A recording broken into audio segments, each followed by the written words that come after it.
कळंबा परिसरातील Zenith taekwondo अकॅडमीच्या 200हून अधिक खेळाडूंनी घवघवीत यश मिळवून ब्लॅक बेल्ट मिळवले आहेत.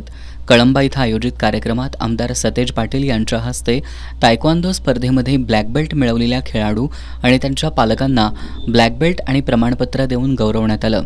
यावेळी बोलताना आमदार पाटील यांनी कोल्हापूरच्या तायक्वांदो खेळाडूंनी ऑलिम्पिक स्पर्धेमधील पदक मिळवण्यासाठी विशेष प्रयत्न करावेत असं आवाहन केलं. यावर्षीपासून तायक्वांदो खेळासाठी आमदार ऋतुराज पाटील चषक या नावानं स्पर्धा भरवण्यासाठी सर्वतोपरी सहकार्य करण्याची ग्वाही त्यांनी दिली. शाळा, महाविद्यालय, अकॅडमी यांच्याबरोबरच पालकांनीही आपल्या मुलांना स्वसंरक्षणाचं प्रशिक्षण देण्यासाठी झटलं पाहिजे अशी अपेक्षा आमदार सतेज पाटील यांनी व्यक्त केली. कमर्शियल बँकेचे संचालक युवराज गवळी यांनी अकॅडमीचं कौतुक केलं. याप्रसंगी माजी स्थायी समिती सभापती शारंगधर देशमुख, अकॅडमीचे संस्थापक सेक्रेटरी दिलीप गवळी, सायली देशमुख, कुमार तरटे, विनायक साळोखे यांनी मनोगत व्यक्त केली.